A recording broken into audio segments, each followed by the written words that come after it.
I always do like kind of custom tiers when I do a tier list instead of, the typical, S, A or whatever. And after kind of reviewing the whole discography, I'm like doing the video. I'm trying to be relaxed, but I'm like just launching into content. I haven't even introduced you yet. And like, this would be the worst intro ever to any video I've ever done. Anyways, this is Kyler saying they're from the Muckrakers, and they're going to help me go through the Danzig discography and rank it. And like I was just saying, I don't do typical rankings. I don't do the S to the D or whatever. And after kind of absorbing this discography, I kind of came up with this, ranking system for it. With the top rank being masterwork. And, let me know if you agree with these tiers or whatever. Maybe we need to adjust these before we get going. But I think there's a masterwork, as good as this gets. Because I think there's a lot of this that's going to be like, I don't want to rank it like A or B or whatever. It's just like, this is as good as this gets. It's Danzig. And it's just, that's as good as it is. There's a lot of that. And then there's just misses the mark of the beast because, it's Danzig and we got to stay evil. Right. We're close to that, as good as it gets. Honestly, spoilers, I think there's only one masterwork on here and we might disagree which one that is, but we'll get into that. And then only for the hardcore, which is, maybe not a bad album, maybe just like only after you've absorbed all the other Danzig would you maybe enjoy this. And then almost total garbage.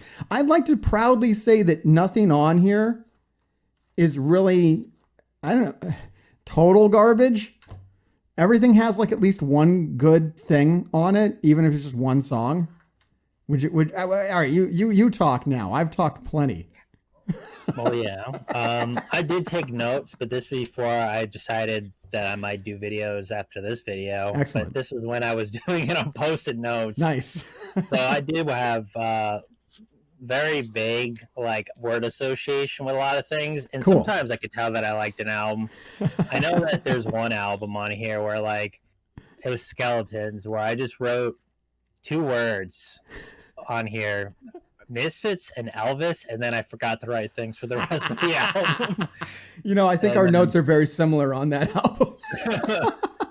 Yeah, it's like I tried for the first album, and then it progressively got worse. And I showed you that one where I just wrote "shut up" at one point.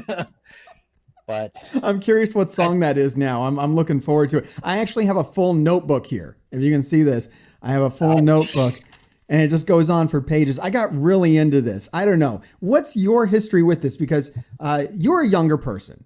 So you weren't like really into this when it happened. I was into this when it happened. I've been with Danzig like my whole life now. Basically, I've been on this whole journey for 30 yees. I was not with them when he was in the Misfits. I wasn't that cool of like a teenager or whatever I would have to be like a diehard from day one Misfits fan. But I have been a Danzig fan. I actually have physical copies of most of this stuff. I don't have the first 3 albums. We'll get into that, but I have like everything else. I even have the, we didn't cover it. I said, we can leave it lost, but I do have the lost tracks of Danzig thing here. I have the Black Arias we're also going to leave out because they're kind of, I don't know. I don't consider them canon. If there's such a Danzig thing as canon, I think if the Black Arias are, he did 2 CDs or 2 albums of like orchestral music, which it's quite good. There's nothing wrong with it, but I figure this was my idea. I saw you on Facebook. You were listening to like the discographies of Metallica and Megadeth and a lot of different bands, and you're putting up your rankings. And I think you were like, I don't know what I'm going to do next, but probably something metal. I was like, oh, you should do Danzig because I'm an asshole. Yeah. I don't know what's wrong with me. Well, it's funny. It wasn't that far off. I don't know if I was thinking Danzig, but he was definitely in the realm of what I was thinking about doing. Cool. So, it was kind of like you kind of read my mind to a degree. Though I do think one of the next things might be like Iron Maiden or Judas Priest, but I was going to push you towards that direction myself. It like after doing this, it actually made me want to listen to a really good metal band. Nothing against. I love this smack, stuff. I love this stuff. Let me make that clear from the start too. I love Danzig. I think he is great. I think he is. I don't probably like him as a person. I've seen him on like Fox News, and I think our politics don't align at all. But as an artist, as an individual, as a singer, I think Danzig is one of the most legendary singers of my time. Like his voice, his delivery is at times legendary. At other times, maybe not so much. But there are some definitely moments throughout these albums where Danzig shows why. I'm proud to be a Danzig aficionado. But yeah, as far as metal music goes, yeah, the discographies of Judas Priest and Iron Maiden, yeah, I mean those guys, remarkable musicians, and I've actually been through those discographies before, and they're awesome. All right, so we're gonna go through all the main Danzig albums, and we are going to rank them with my wonky ranking system. What do you think of the ranking system? Is that clear to you? At the very top, we have Masterwork, then As Good as It Gets, just misses the mark of the beast, Only for the Hardcore, and Almost Total Garbage. Anything we need to adjust about that before we get going? Seems fine to me. I thought way too much about all of this. I guarantee you. I guarantee you. I took this very seriously. You put a lot more into your notes. I mean, I have my notes you can barely see on my end, but it's all good. I only wrote a lot in the first album. I think why I want you here, why I need you here for this is number one, I put you through it, so I owe you. And number two, I need someone to help me remove the nostalgia glasses. And I tried to do it myself when I did this. I tried to really take away, I just want to listen to this and absorb this as if I've never heard it before and try to critique it on its quality and maybe not necessarily, my feelings about it. Because like right now, I could take this whole discography and just put it up in Masterwork and call it a day and just be like, Danzig's great. Everything he does is great. It's all good. But I want to be more critical than that. And I think you can help me out with that because you don't have the history with this. You weren't listening because every one of these albums I digested for like a year or a few years because we have some breaks in between where this is like the only, Danzig release that happened for like a year or 5 years and you're stuck with it until the next one comes out and you've already listened to the last one on repeat. So you get a lot of when like a song ends and then like another one starts. That's how much of a break I had. Through. So I suspect that you can tell the quality. And I re-listened to everything for this as well. So I had listened to these albums for years, but before we did this, I went ahead, I re-listened to everything, or as much of it as I could. I don't have I don't have a job where I can listen to music nonstop throughout the day. So I did have to, at certain points, kind of, I know that one. Move to the next. All right, so let's get started. Let's get started with Danzig 1. So these albums, friendly enough, are all numbered, at least to a certain point. I think up to 7, they have names to them too, but he does number his first 7 albums. I'm just going to put this in the middle. Doesn't mean this belongs there. We're going to talk about it. Danzig 1, recorded in 88. Now, this is after the Misfits. This is after Sam Hain, which came between the Misfits and Danzig. This was the breakout, and this album did very, very well. If we look at Danzig 1, it went platinum. It sold a lot, and over time as well, I don't think it wasn't platinum before the other albums came out. Danzig really hit somewhere after Danzig 3. We're going to talk about this as well, getting into the discography. But they had an EP come out, and they re-released the song Mother. And that really spurred on even more sales of the first album past its initial release. It had a resurgence. There was a Danzig renaissance. So this is the best-selling album. It's the album they have Mother off of. It starts with Twist of Cain. What was it like hearing Twist of Cain? Was this the first time you heard Twist of Cain? I think it was. It might have been. But it's the one song that keeps coming back to my mind. I will actually play that because I want to listen to it. All right. And spoiler alert, that might be the actual only song so far from the entire discography that I have went back to. Well, you know what? Besides Mother. Twist of Cain is so good that throughout the discography, and I think I can point it out every time they've tried, they keep remaking Twist of Cain. It's like, this is Twist of Cain, isn't it, Danzig? You're doing Twist of Cain again because it's so good. The riff is, iconic. It's amazing. We have backing vocals by James Hetfield of Metallica, which are audible. You can tell that's James, and really adds to it. It's a fantastic song.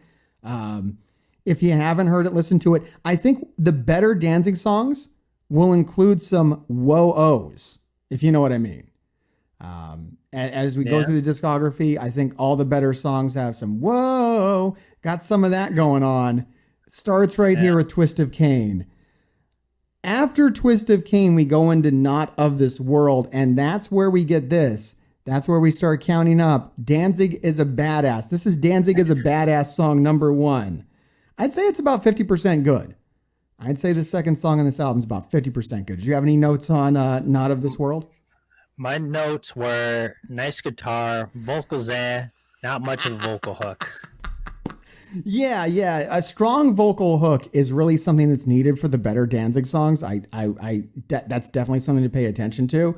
And I'm not a big fan of the Danzig as a Badass songs.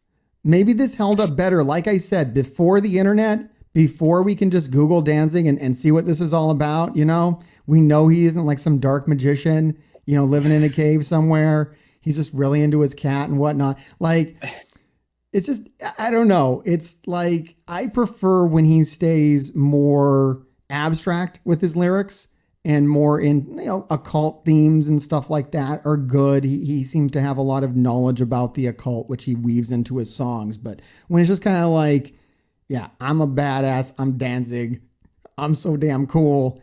It can hit. There's a few of songs in the discography that are like this that I'm like, okay, this is working. Most of them I feel do not. And this would be one that does not. Next up, we have She Rides. Now we're going to see a lot of examples of this as well. And I have a hard time hating any Danzig song that is like She Rides, which is bluesy and mostly focused on his voice. Did you notice those songs as you went through as well? What did you think of She Rides? So I'm realizing that what I wrote for the last song actually ended at vocals. I wrote slower song, not much of a vocal hook for this song. Gotcha. But that's all I wrote for it. I can't pick this apart in my brain offhand. Listen to Too Much Too Soon. It's too soon. I didn't listen to it today. I'm sure it has some stuff in there that if I listen to it again, might be fine. But all right, that's the only words that I wrote on it. No worries. Did you notice what I'm talking about with the blues songs though? There's a lot of blues. Yeah.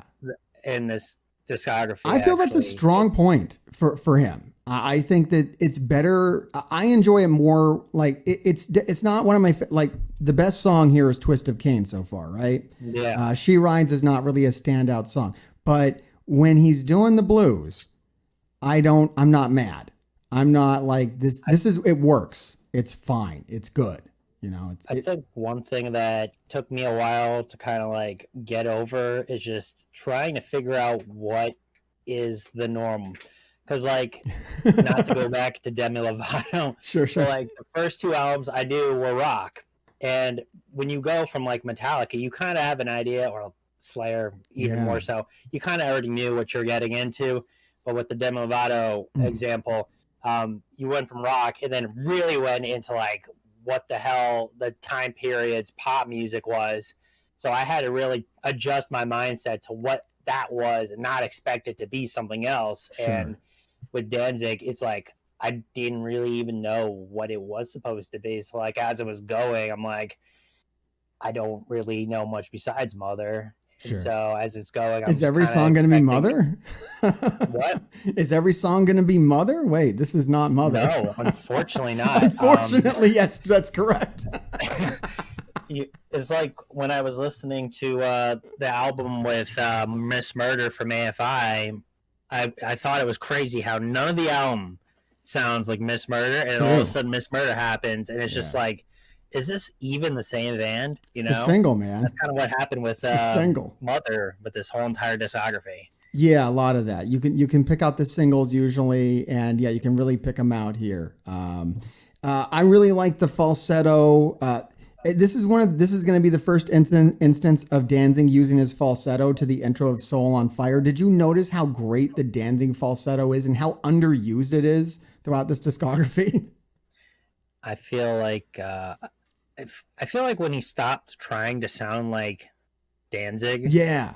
it was surprising how I was getting more into it. So good. It's so good. Weird. The Danzig falsetto is seriously OP and really underutilized. It's really magnificent. It sounds amazing, and harshly underused. Havoc's on what?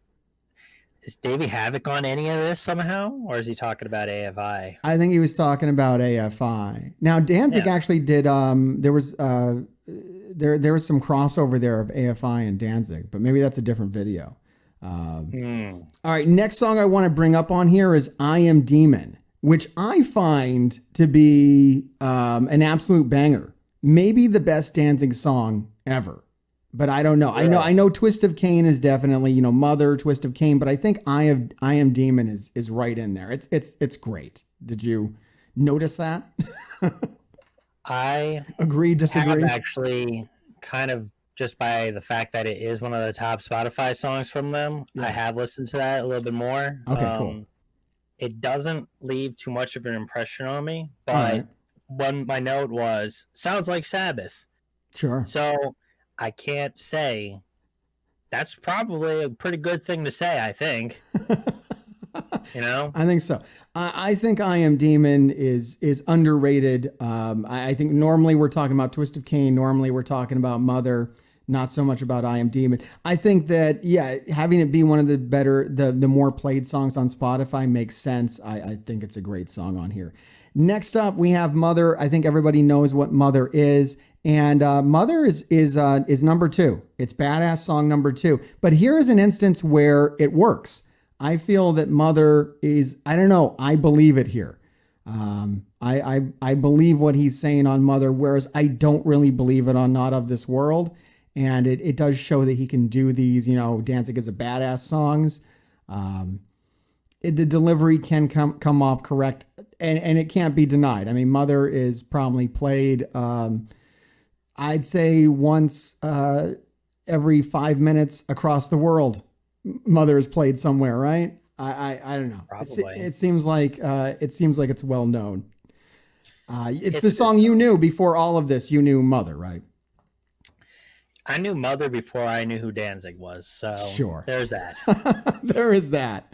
It wasn't Guitar Hero, so that probably has a lot to do with its popularity. I mean, among other things, with keeping up with the next generation. Yeah. So Mother will live on. It's the legacy. It will always persist. All right, we got Possession, and James Hetfield from Metallica is on background vocals on this as well. I found this to be plotting filler and skippable. I was not thrilled at this point. The next thing I thought, though, is after that comes up End of Time, and almost feels like a hidden gem. I definitely like that song quite a bit. The kind of butt rock aspects of it kind of ruin it. I think it's a better song than it's presented here. Maybe there's a live version out there that does it a little better justice. But I really like that one. Did you have a note on that as well? I always feel so bad when I look at my notes when you're saying nice No worries. So Possession, I wrote that there was a funny opening coming from the last song, and it was a good riff. You didn't like that song. Going into End of Time, you liked that song, and I wrote boring. I just think I think that the way it's played kind of kills it. I think it's a good song. There's a few like that in this discography where it's like, this is a good song, but maybe it's not played out well. Next up, we have The Hunter, which is a cover song. And yes, folks, I think we have 3 of them on this album. This is Danzig is a Badass song number 3. I'm not quite a fan of it. I mean, it's solid. It's solid for what it is. Mm-hmm. But I don't know. It's not something that I would come back to. I wrote, unsurprisingly, generic stuff. Yeah, that's what that feels like. And then we end with Evil Thing, which has a beautiful scumbag riff. That's the best way I can describe that. And it is badass song number 4. And I love it, actually. I actually love its cheesiness, and I think it's great. He's like kind of 2 out of 4 for I'm a Badass songs on this record as far as me buying them and how well I think they play out. He's young. I think he was a badass. I think it helped. I think, well, I messed up with this. I feel bad. No worries. When I went into the next couple albums, I wrote like the letter grade I would give for songs, because I would tell myself if I liked that song, if I felt like I had a bop or whatever. Excellent. That sounds good. Because then I'll write something so like, what does this even mean? Did I like this? Because sure. For Evil Thing, I wrote, what the fuck? Good and bad riffs. Good bad riffs. I love it. I love the good and the bad aspect. I know what you're saying. It's kind of like, is this good? Is this bad? I think it just wins me over. All right. Overall, where are we going to put this? Now, I know I'm already like, people watching this video on YouTube right now who don't even know me from like, what I normally do, probably have already turned this off and hate me, especially when I say that I only give this album a 4 out of 10. Look, there's 10 songs on the album. I like 4 of them. Okay. Yes, I really like those 4 songs. Does it make it a good album? I can't say that it does. Is it a solid album? Sure. Is it as good as this gets? I don't think so. It's seminal. It's raw. It's not refined yet. As we go through the discography, I think we're going to do better. Does it belong here where I've kind of just put it by default, just misses the mark of the beast? Or is this better or worse? Where do you think? Help me out here. Help me not get in trouble with the internet. Well, while I did not rank the songs, I did rank the albums. Excellent. I ranked this as a B. And if a B. Masterwork is an S rank, sure, you probably already have it in B. Just misses the mark of the beast. Yeah, I think it does. And not saying that's bad. I mean, Twist of Cain, I Am Demon, Mother, and Evil Thing are phenomenal works. They would be staples. At least Twist of Cain, Mother, and I Am Demon would be staples of his live set for years, probably to this date.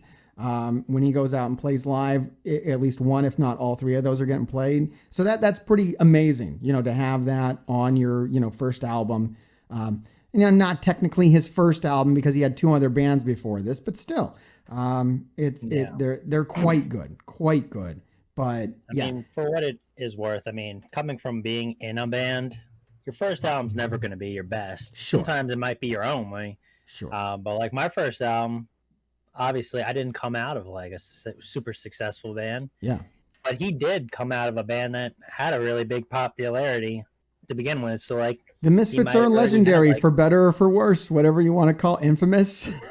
Yeah. And he kind of like was jumping into some new territory. So it was bound to be like, where is this going? All right. So I do think that it's better to have one good song than no good songs. And in this case, I don't think that this is like a masterwork. I don't know if I would say any of them are, but that's not like a spoiler. I don't remember super well until I look at my notes. But yeah, I mean, I don't think it's what people say. You can't go wrong with it. Twist of Cain is like a new favorite. Excellent. It's a good album, but I did feel like when I was listening to it that I did like other albums a little bit more.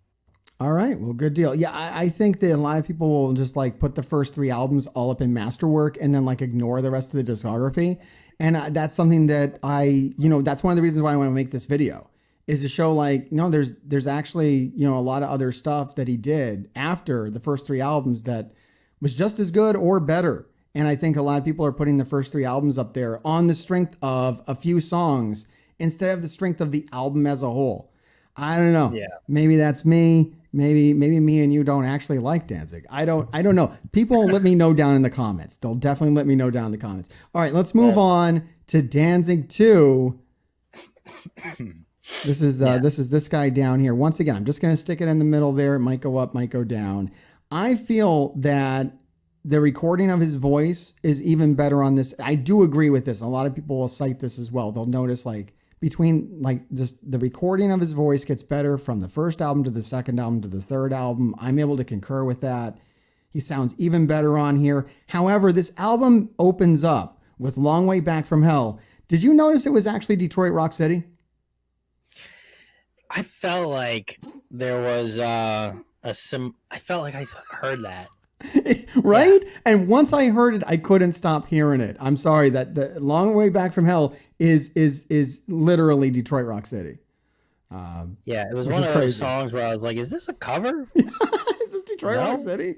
I don't know. Go check it out. I'm telling you, the similarities are eerie. Then we get into Snakes of Christ, which a lot of people like. A lot of people will put that up in the top. I feel it's Twist of Cain Part 2, but lesser. I don't think it's better than Twist of Cain. I would just rather go hear Twist of Cain than Snakes of Christ, quite honestly, at least as it is on the album. I definitely wrote good riff, good transition in. I don't think that I recognized that they were starting to copy that song just yet. Yeah, it's if you check it out, there's a lot of Twist of Cain DNA in that. If they copied it, I don't know. You know, I'm a singer. I don't know as much about music as a guitar player. I've been told, but you know, but I could sense that Twist of Cain. Then next up we have Killer Wolf, which I believe is our fifth Danzig is a Badass song in the discography, and this is one of those that I just do not think works. I'm not a fan of Killer Wolf. What kind of impression did Killer Wolf have on you? I wrote bluesy. What did he say? Said he's the Killer Wolf. That's why he said he was a badass. I didn't. All right? I just did not understand what he was saying most of the song. All right. Next up was Tired of Being Alive, and I think this is a hidden gem. I think this is an amazing song, and one of the things that really makes it are the harmonies on it. I think this is one of the first time we're going to hear Danzig really harmonize with himself, and it sounds fantastic in my opinion. What did you think of Tired of Being Alive?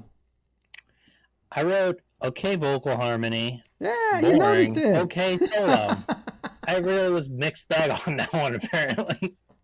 There you go. Hey, you noticed the cool vocal harmony. That's good. Yeah. He tried. It's funny hearing what I wrote going up against what you feel. Because like these are very like I'm just gonna write word association because like when I'm at work when I was listening to these, like I have like 5 seconds at most to write something. I love it because I'm really attached to this stuff, as you're going to notice as we go. And I like that you're not. It helps temper it down. That's what we got to do. It doesn't need to be a love letter to Danzig. You know what I mean? All right. Next up, and don't worry, it won't be. Next up is I'm the One, which I feel is badass song number 6. But I actually really like this. This is the acoustic blues song on the album. And I wish there were more of these, actually. I think that when Danzig goes acoustic, it's really good things happen. And right. Once again, when he's doing the blues, I'm very happy with it. I think he's very comfortable there. I think it sounds fantastic. What did you have to write about I'm the One? I wrote Rocky Blues, good guitar, good. There you go. It's good. So I actually wrote that I liked it, sort of. There you go. It's good. It's good. It's good. There's nothing wrong with it. Then we got Her Black Wings. Now, Her Black Wings has been a favorite song of mine for a very long time. I think it contains the most evil riff ever written. And we got the whoa-ohs in it. Oh. What's not to like about Her Black Wings? What do you think? What did you think hearing Her Black Wings for the first time? I wrote anthemic. Not bad. There you go. That's what it is. It is anthemic. And I love Her Black Wings. I think that's a great song. Next up, we got Devil's Plaything. I think it's kind of just short of awesome, kind of basic. What doesn't do too much for me. What did it do for you? I wrote kind of ambient, and then I can't read what I wrote. It was just like a bunch of scribbles almost. All right. I think it put you to sleep. So that's Let's move on to seven. We got another acoustic blues song on here, which I think is great. I think it has an amazing vocal on it. It's 777. It also features a lap steel, which I thought was cool. I think it's the only song in the whole discography that has a lap steel. I found it kind of refreshing. I thought it was cool. Very rocking. Yeah, I acknowledge that. I wrote 777. really weird, cool guitar. That's it. Yeah, I think it's good stuff. And then we have Blood and Tears. I actually just saw before I finished up the discography today before we did the video, and at the end we're going to talk about his singing his album where he sings Elvis songs. And I wanted to find some footage of him doing it live because I know he played these dates in Vegas, where he played live the Elvis stuff. And all I could find was a clip of him doing Blood and Tears, which is phenomenal. It fits right in with the Elvis stuff. It sounds like an Elvis song. It's a total hidden gem. It comes right out of the 50s. I think it's the best vocal on the whole album. I love Blood and Tears. What did you think of Blood and Tears? So I accidentally forgot to write it in there, and then I put it back in there, so it's all scribbled in there. But I wrote ballad. Kind of nice. Kind of nice. It's kind of nice. Finishing off the album, we have Girl, which I thought was a total mess, and then Pain in the World, which is an evil blues song. I find those hard to hate. I felt like this album is like 50% amazing. What did you think about this overall? I mean, I think I'm inclined to kind of leave it here. My last two songs have a pretty good response in that they're pretty bad. For Girl, or whatever it's called, I wrote Snooze. Snooze, yeah. And then the last song I wrote Fine, wasn't listening, and I had to walk away immediately. I wrote B. I think it was pretty much on par with the first album, I think it had some songs that I never heard before that I liked, and then some other songs that I obviously did not have time to really care to pay attention to. But that's just not its songs, not the song's fault. That's just the circumstances of how I listen to these songs. Sure. No, that's fair enough. I think this album would have been better served leaning more into the acoustic blues angle. And I think there was really something really cool going on in there. And the Danzig is a badass and a rock band stuff. Only one of those, really hit, which is, like Her Black Wings. I think they really had something with that. That's a great song, a great single. But then the other rock stuff, it's just didn't really hit for me. I know Snakes of Christ, people really like it, and we're going to talk about it more later on when it hits on the live album, which I think they do much better with. They probably did much better with all this material when it came to playing it live. Danzig is a great live act. I saw him live not too, I don't know, maybe 10 years ago in New York City, and they were phenomenal. But yeah, I'm going to have to put this album in just misses the mark. I think it could have been better. I gave it a 5 out of 10. I rank it higher than the first album. I think the highs are higher, but the lows are boringer, right? At least for me. I don't know. Maybe that's me. All right, let's move on to Danzig 3. And just telling you, I'm just going to stick them all in the middle as to not give away my final rating. Don't jump on me in the comments yet. That's fair. All right. I felt like his voice on this is absolutely godlike. I feel this is one of the most artistic albums out of the bunch. It has some recording flaws, which is unfortunate, right? There are some noise on here. I would love this album to be remastered. One of my thoughts about this whole discography, the moment a Danzig 3 comes out that has been remastered, hopefully not destroyed by being remastered, but really lovingly treated, this album could really, its stock could be raised over time. Opens up with Godless. I feel it's an entirely brutal song. It's probably the heaviest song to date, maybe even heavier. I know he goes more into heavy metal terms, like we're kind of like in hard rock. Danzig 1 and Danzig 2 have been more hard rock. We are hitting into like the hardest of all rocks. And then it has a nice transition in it as well, where it goes into like an evil kind of dredge. Godless is awesome. What did you think of Godless? I wrote pretty good. It's pretty good. It's pretty good. I really wish that I had more to go off of besides these freaking Post-its that It's I all had. fine. But, I mean, honestly, I'm glad I wrote the notes because I can't. After listening to a whole discography in a short amount of time, it is hard to hold on to what anything sounds like outside of like the singles that might have more of a sound to them. So I get that. Yeah. No worries. All right, moving on to anything. This is the first time synthesizers show up, and it's a simple song, but I think it's a great song. What grades did you give anything?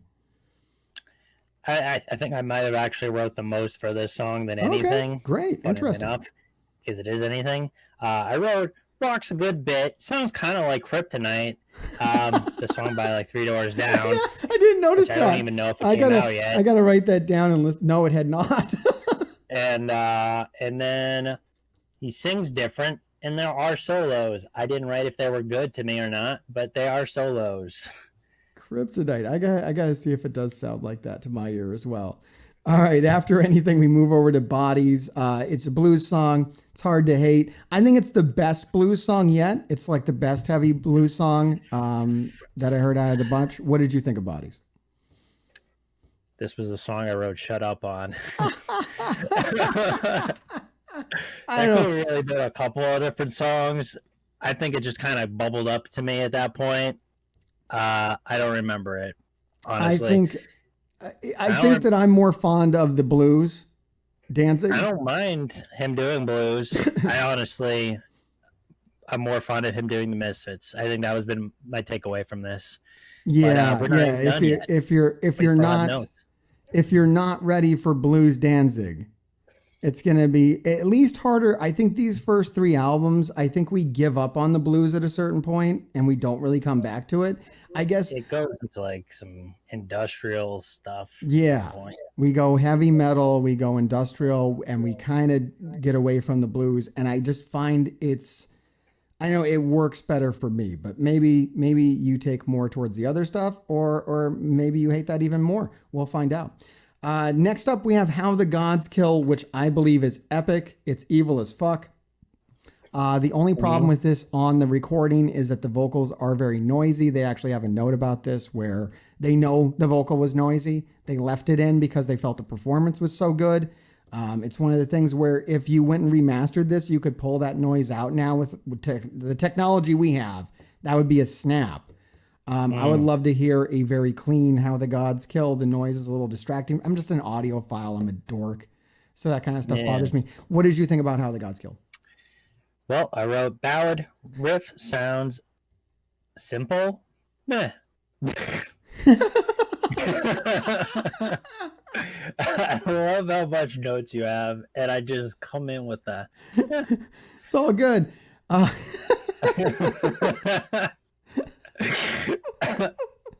Kids these days. All right, moving on to Dirty. I'm telling you, it's all we had.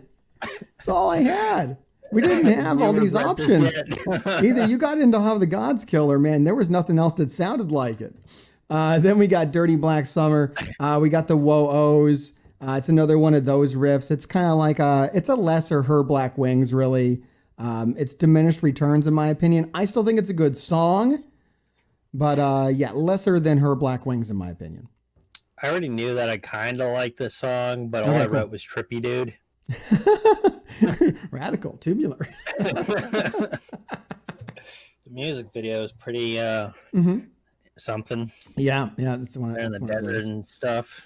Didn't know anything about this guy. You couldn't Google him up. You didn't know, man. You just thought maybe this guy's a badass. Maybe just living like that. I don't remember what music video. I was trying to listen to the stuff that I didn't get to at some point, and then there was a music video, and then there was like nudity in it, and I was very confused because I wasn't expecting that. It's hardcore. And I was just like, this is, of course, a Danzig edition, because like we gotta have that there. There you go. It's a staple of it. Picking up after Dirty Black Summer, we got Left Hand Black, which I liked more. Almost sounded like surf rock or like gothabilly. I don't know. I loved it. I forgot this song ever existed, and I couldn't piece together what was happening here, but I really liked it. What did you think of Left Hand Black? I wrote that it rocks. Does. It does. Maybe it hits more of those misfit tones than anything else has to this point, really. Maybe. I mean, we're really going off of no audio references, so I wish we could play everything, but you know how Twitch and YouTube are. We can't do that. So I just got to rely upon my notes. Yeah. Stupid Twitch and YouTube. All right. After that, we got another blues song, which I find is hard to hate, but is badass song number 7. That's right. We're clocking them up here. Put your bets down in the comments. How many songs are going to be featured throughout this 11 album discography that feature lyrics pertaining to what a badass Danzig is? This is number 7. Like I said, it's blues. I have a hard time hating that. These aren't like my favorite songs. I don't go to the Danzig blues songs and put those on. I just find that when they're on, I'm like, yeah, this is cool. It sounds good. I'm happy about it. I wrote nicely dissonant. I recognize that there were some different things going on the guitar that I don't think probably shows up too much in the entire discography. So I felt like it was worth acknowledging. But guitar player perspective, I like that. It appeals. I mean, I would have wrote way more thorough notes than probably you even did if I didn't have to do this at work. But there you go. We only got the time we got. Next up, we have Sisters. Now, I didn't write any notes about Sisters because this is a song that's always been one of my favorite songs since I was, a teenager or whatever. So it's 3 stars from me. What did you think the first time you heard this?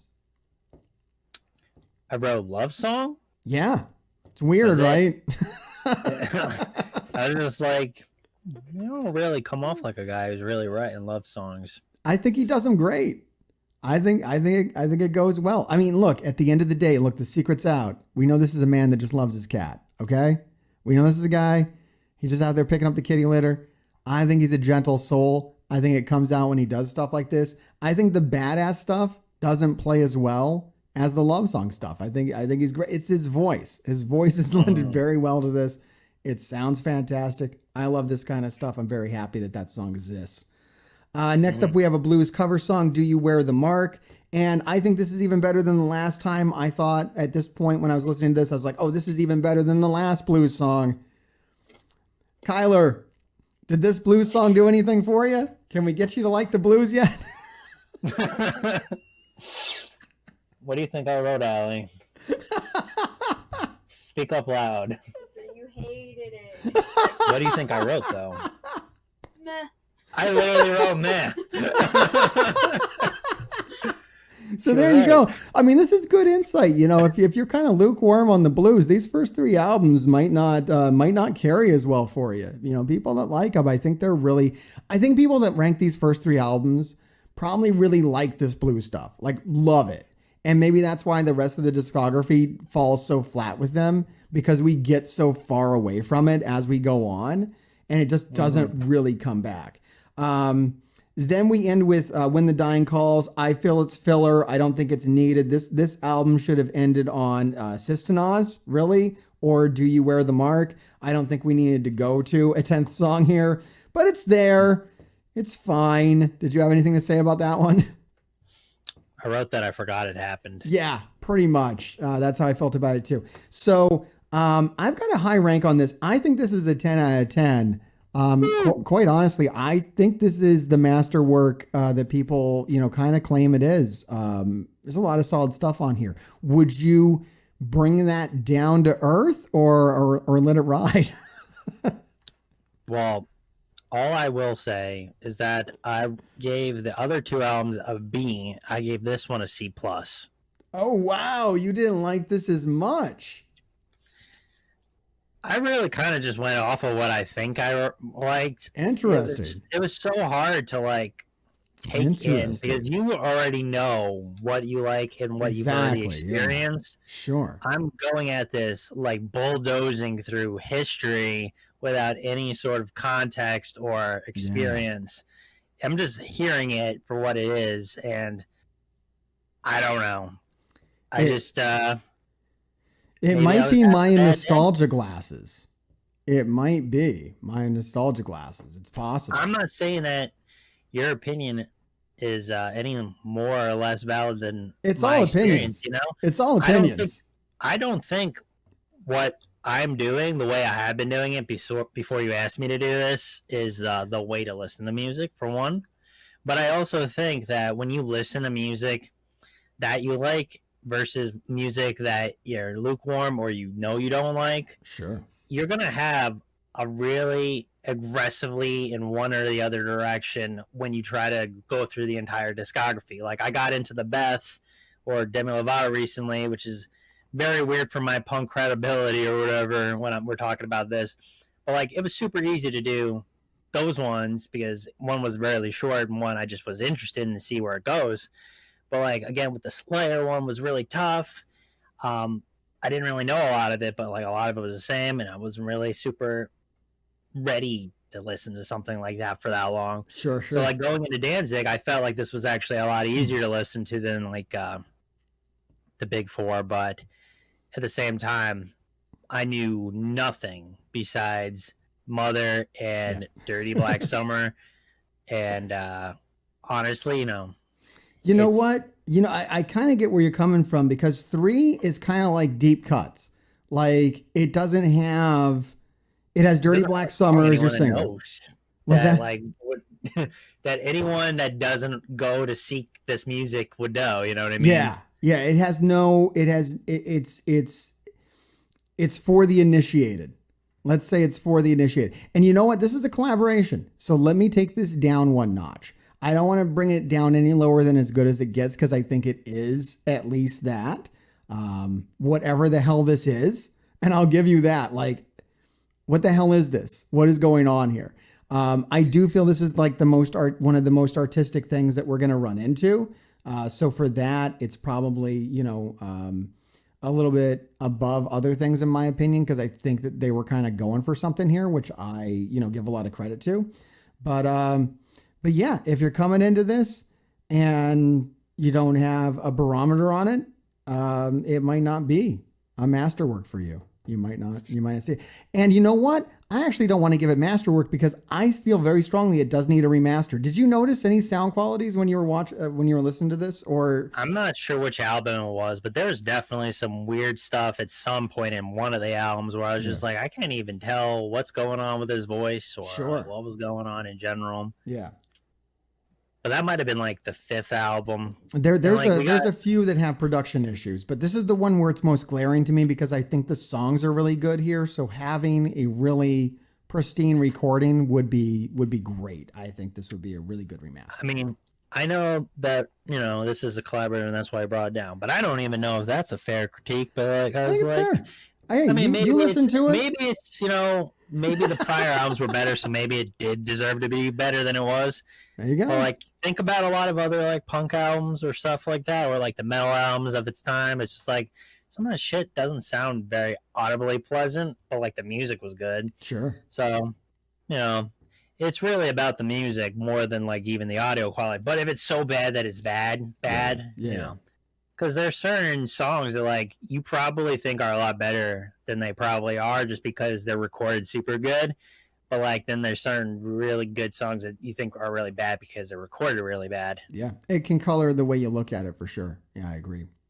All right, real quick, let's move on to Thrall, Demonsweat Live, or whatever the hell it is. I don't have it on here to officially rank it, and I don't think it needs an official ranking. What it is, and the reason why I wanted to cover it, is an EP, so it's not a mainline Danzig release, but I feel it's important to at least talk about briefly because it went gold, and it went gold on the strength of Mother. What they did is they had a live version of Mother that was on here, and they redid the song Mother for a music video, which they call Mother 93, and it's on some copies of this as a hidden track. And that's what really caused like the Danzig resurgence, right? I think that overall it's a very strong EP. It's a lot of live tracks. I think there's 3 studio tracks and then it's all live tracks. I think the Snakes of Christ that is on here is better than the album version. The I Am Demon that's on here is insane. I think the Sistanaz on here is better than the album version. The Mother on here is better than the album version. I think it is a 10 out of 10 in my opinion. I think it is a great entry point for people. I think it did spark a lot of interest into Danzig for a reason. I think the second track on here is the only kind of snooze for me. Everything else is pretty good. Opens up with a good rock song. Has a good cover of Elvis's Trouble, which is probably the best Elvis cover he's ever done, including the entire covers album. And also counts as Danzig is a Badass song number 8 for the record as well. So we're up to 8. What did you think, kind of all in all, of Thrall? Yeah. So the first song, I'm going to actually bring this up on Spotify. So it's Coming Down. I wrote Whatever. Yeah. I guess I wasn't really paying attention. It's a rock song. It's all right. The Violet Fire, I wrote cringy, sexy death rock, ? Yeah. And then Trouble, I wrote bluesy. I guess that was the cover. And I gave it a C+. I didn't really listen to any of the live stuff because I didn't do that with anything else I've done. Okay, fair enough. Also, the fact of the matter is I already probably listened to all of those songs. So there you go. I've already heard those songs. Mother's a good song. I already boosts that up a little bit. So. But I'd give it a B, knowing that Mother's on that. I don't really have too many strong feelings about the other songs that are on there. And also, it is funny hearing that Disturbed in 6 Feet Under did open. Well, not so much 6 Feet Under, but Disturbed did open for Danzig. Because it is, like, Disturbed's pretty big nowadays. Yeah. In the comments, they're talking about it. Yep. But it's like it makes sense that the original Misfits lineup, they pretty much just headline anything nowadays. Yeah. But like it's like you know how Ghost and Mastodon are on tour and whatever? Sure. It's like back in the day, Ghost was opening for Mastodon. Now it's the other way around. And there's like I have a bunch of like flyers from other festivals where it's like the same thing happening where like you see the bands that are like the biggest of the biggest right now at the bottom below bands that like aren't super active nowadays because that's just how times change, you know? Yep, absolutely. The openers become the headliners. All right, now we're going to move on to Danzig 4.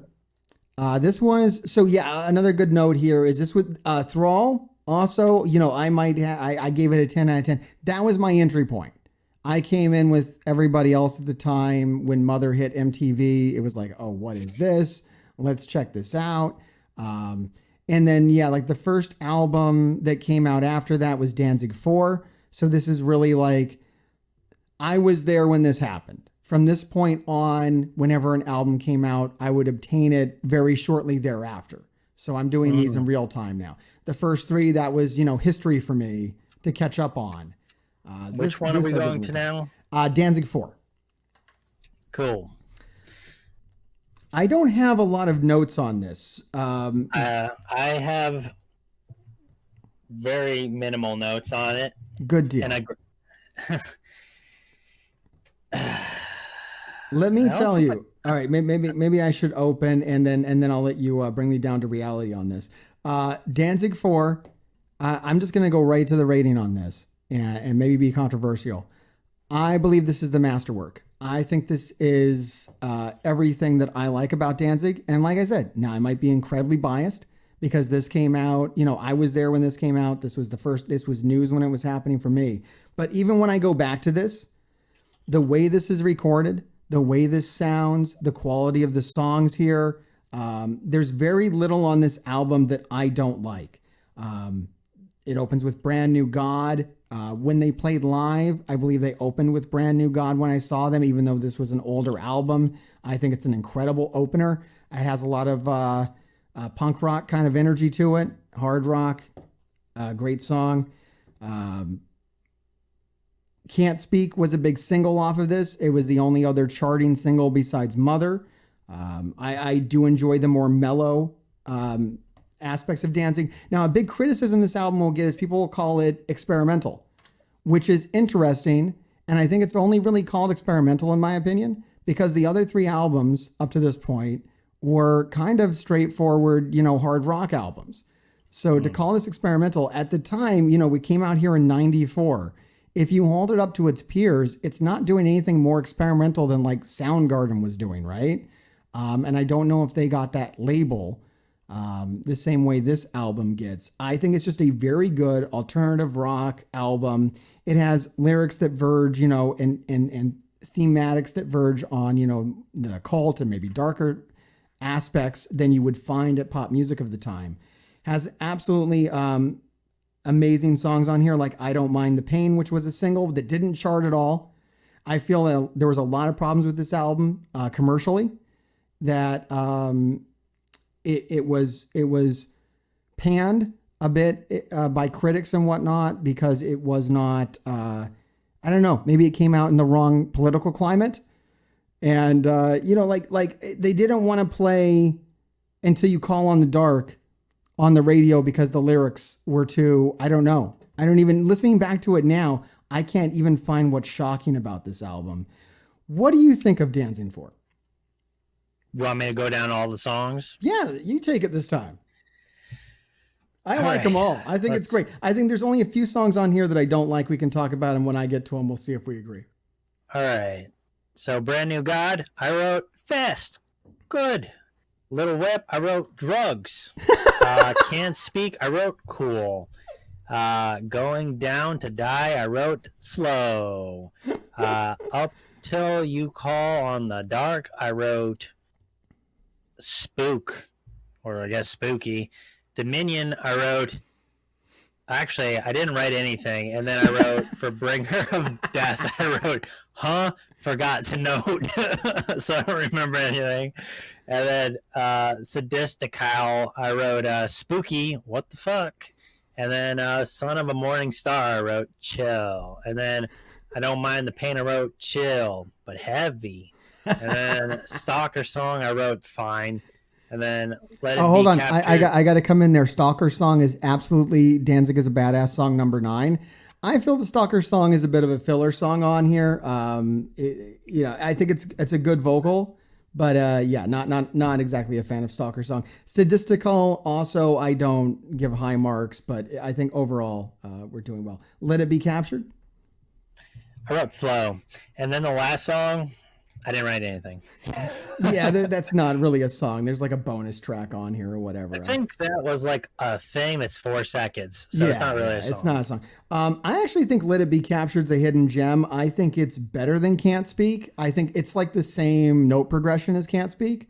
But I think it's a beautiful song. It's one of the most beautiful songs he's ever done. Where would you put 4 in the grand scheme of things? What rank did you give this? Not masterwork. I wrote a C. I mean, I don't know if I put this there because I didn't like it or because of anything. I think I just wrote that because I realized I didn't write a thing, and then I looked at what I wrote, and I think that I wanted to give it a C. This is very, it's very haphazard how I did this. It's fair enough. What you kind of get from doing everything in like one work day. Hey, not even after work. no worries. I've had so many years with this album, so no problem. I got to stick to my guns on this. I got to tell you, this is it, because we're not getting better than this as we go, as we're gonna get to, and let's get to it. Let's get to Danzig 5. Let's talk about it. This is probably known as the worst Danzig album, which is interesting. And we can kind of see if that's true as we go on as well.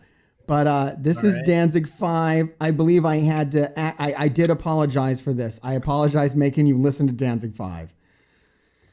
It opens up with Seventh House, which I feel could have been a banger. The lyrics really have lowered a lot. It is Danzig as a Badass song number 10. It is one of the times where I feel it just doesn't work at all. What's he going for here? I don't know. What did you think of Seventh House? Seventh House, all I wrote was "come?" question mark, because that's all I heard him say. I think he was trying to make someone. Yeah, he. Yeah, something about that. All right, let's move on to Blackacidevil. which I felt was stupid. What did you think about Blackacidevil? I wrote huh Yeah, with a question mark. yeah, I agree with that. See all you were. I believe is a good song ruined by bad production. I think there was something here, but I can't actually hear it. How about you? One of my classic comments. I wrote what? Yeah. I wrote, So what the hell? What the hell is that? Yeah, I couldn't begin to tell you. Next up, we have Sacrifice. I think this has the best vocal on the album. And what I like in this too, it's Danzig's version of Closer. And I'm kind of here for it. I think I would have liked this album more if it would have been more like this. I think this is more of what he can do in this field. It's kind of a house dance industrial kind of song, but I think his vocal up high in the mix and well recorded, you can put that on anything and it sounds good, in my opinion. What did you think of Sacrifice? Well, I wrote weird industrial, but I know for outside of that, I noticed this is where I started to realize that it was starting to change. And for better or worse, I think it made my day a little bit better. Okay. Because Got I something think I new? was getting tired of the sound that I was listening Yeah. to, the flavor of Danzig at that point, and I was getting more welcoming to this different industrial, weird side of it. Because this album does surprisingly have a song that I like the most Yeah. out of his whole discography, Yep. which we didn't get to yet. Absolutely. But yeah, no, I think Sacrifice, I think if the album would have opened with Sacrifice and kind of there would have been more of those on here than other stuff, this album wouldn't have the bad reputation that it has, and it would have been seen as more of a success, in my opinion. Next up, we have Hint of Her Blood, which I think has a good vocal on it, but I think it's a shit song. What did you think? I wrote, that's all I wrote. Just wrote, Yeah, that sounds about right. Deeper is a hidden gem, in my opinion. The demo version of this, which is on the lost tracks of Danzig, I believe it appeared on the X-Files movie soundtrack of all places, is much better. It has more, it sounds more like a song that would be on 4. And it sounds better, in my opinion. What's on here isn't bad, though. What did you think of Deeper? Which song are we talking about now? Song number 6. I wrote moaning. I feel violated. I don't know. I think that was Serpentina. Yeah, that's 6. That's 7. Hold on. I have to go to the hard copy. Oh, I'm looking at Spotify, so maybe everything's a little off. 1, 2, 3, 4, 5, 6. 7 is Serpentina. 6 is Deeper. So yeah, I don't know what happened there on Spotify. I don't have that song. Oh, you don't have Deeper? All right. I guess I didn't have that experience. That's fine. I know what you're saying about Serpentina, though. I feel it's another Nine Inch Nails reference. It feels like Danzig is doing the song Reptile by Nine Inch Nails, and it is awful. It is. There's a lot of moaning, and it's weird, and it's very uncomfortable, and not a fan. Next up is Accurate. Come to Silver, which I think is a good song killed by bad production. What did you think of Come to Silver? I wrote the Gorillas. You know, like the group, the Gorillas. Yeah. Some reason I just got the hint of that in that song for some reason, and I don't remember why or how. I think I can hear that. I think I know what you're talking about. I could agree with that. I don't even know if they were a group yet, because what am I looking at? This was he was ahead of his time. He was ahead of his time. This is 1996. When was the Gorillas' first friggin' anything? Let's see. Their discography starts in 2001. He was a couple of years ahead of there. Nice. All right, next up we have Hand of Doom, which is a Sabbath cover. I felt it was dumb. What's the friggin' song we're talking about? The next one? Hand I wrote of Doom. That's what I wrote. I think it got more doomy. Got more I don't know doomy. if that means I like it, but I should have wrote these things. Hand of Doom. Next up we have Bleed Angel. I felt that, I felt Hand of Doom was dumb, and I felt that Bleed Angel was actually dumber, if that's possible. What's the name of the song? Because I have Power of Darkness. Power of Darkness, I think, actually rocks. What do you think of Power of Darkness? I honestly don't know what the fuck I wrote. I bet you thought it rocks too. Got the beat. Oh shit! Now I know what I wrote. I thought that they were kind of making a song like "We got the beat, we got the beat, Sure. we got the beat." You know, Sure. that's what I heard. It's got a little pop to it, and I like it. Like I said, it's more along the lines of Sacrifice. I think if the whole album was more kind of upbeat, techno industrial, rather than like I don't know what like trash can sounding industrial would be the other kind of industrial featured on this album, I would like it a lot more. And then that brings us to Ashes. This is a hidden gem. I would take a full album of this any day, and I don't know why it doesn't exist. I don't know why we never got a full album of songs like Ashes. What'd you think of Ashes? Well, you already know that I like Ashes. I know. Ashes is surprisingly one of the few songs on this entire discography, meaning like 6 albums in, technically, that I wanted to put one on my songwriting inspiration playlist. All right, nice. Where I don't even write music like that, but I was just like, I like that enough where I'm like, maybe I would do something like that. So my note was Brooding, I like, but genuinely, I don't know if I've listened to it really since, but it has this feel to it where like I forgot that I was listening to Danzig, and it just it felt like a dark kind of, not techno-y, but not even really, I don't even know if I would call it industrial, but I guess it is industrial. I would call it a well-made it's a well-made song. It's just a good song. Yeah, it's just looming over you, and it just feels like it's just a cool song. I think if you put it on anybody's album, it would be a good song. It's well made, and I'm here for it. And like you were saying, like when Danzig isn't going full Danzig, and is just servicing the piece of music that he's in. That's as good as it gets. It's amazing. We end it on "Don't Be Afraid," and once again, sorry. Another note I had on Ashes is just once again to point out the Danzig falsetto is absolutely God, and that has a lot of that on it, which is awesome. The last song on the album is not music. It's gibberish. I don't even know what's on there. In the album with Ashes, in my opinion. Just turn it off after that. It's done. Where would we put this? Where does this go? We're gonna enrage the internet if we put it on the level of Danzig 1 and 2. I gave it a C+. I feel like it had started going in a direction I liked, but I feel like it had so much that I was confused by, that I feel like that is the same thing. If I gave it a high ranking, it would be the same thing as giving the first album like God tier, just because Mother's on it, even though like, having one hit wonder is better than being a no hit wonder. You know what I mean? Sure. I mean, to be fair, and just for some production background, basically the whole band broke up after Danzig 4. It like broke up kind of during Danzig 4. Him and the guitar player fell out. Danzig 5 is very much kind of Danzig on his own for a lot of this. So that's why the direction changed. He was coupled with some producers. They had a lot of production issues.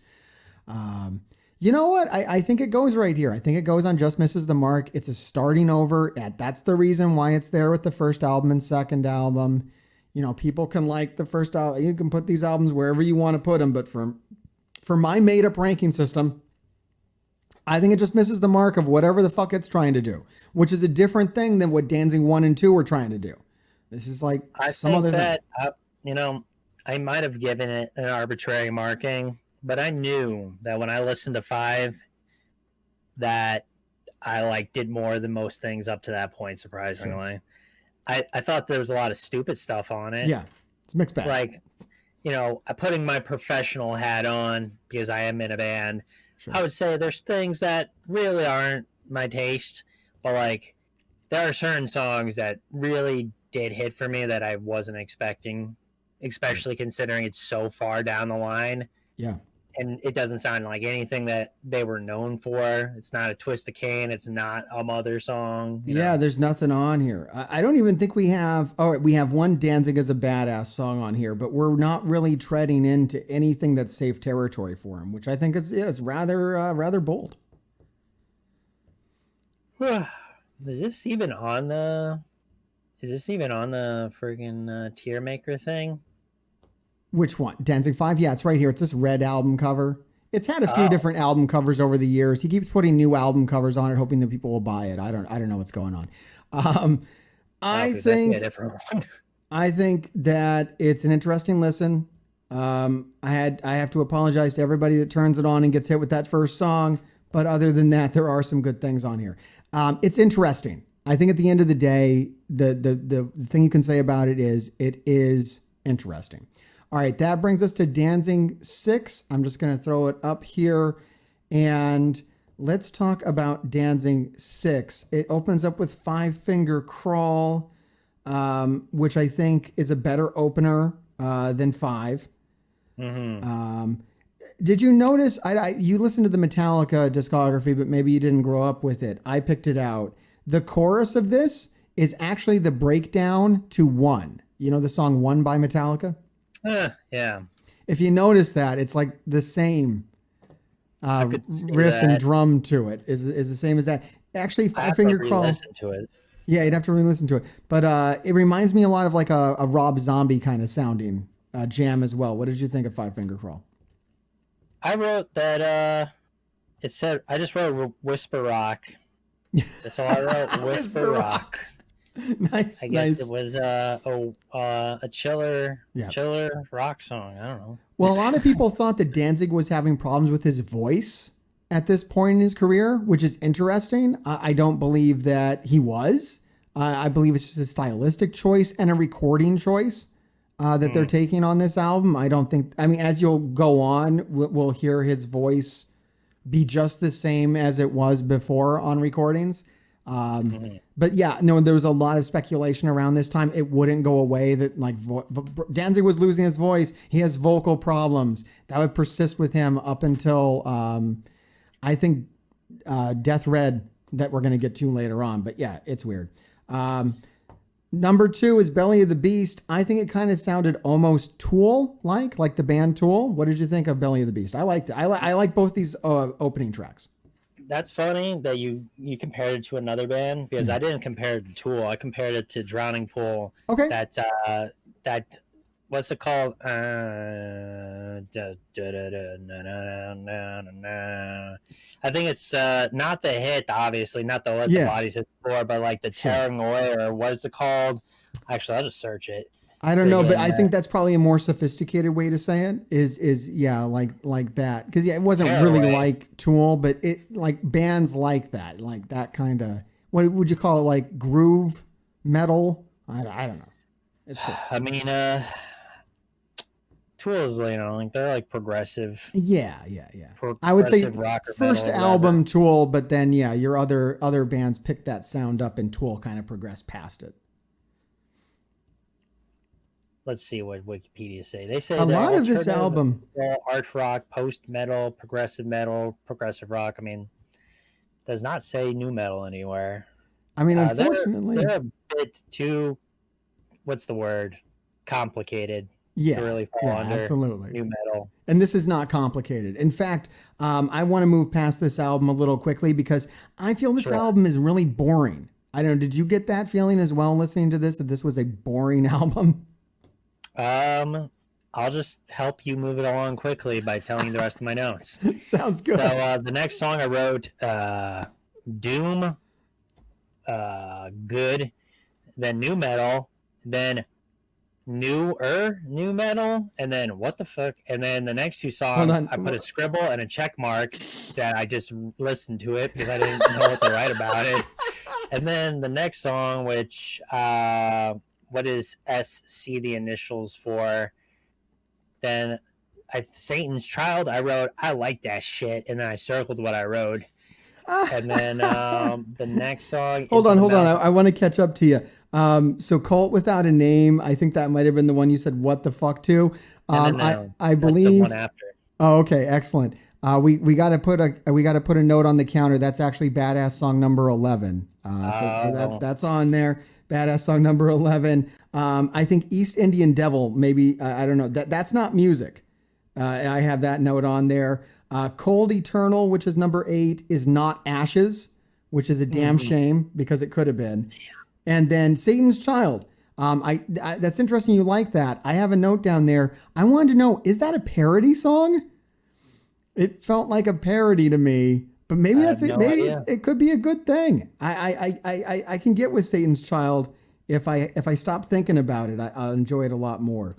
Apparently, And then it's the third least streamed song on that album on Spotify. wow, Satan's Child.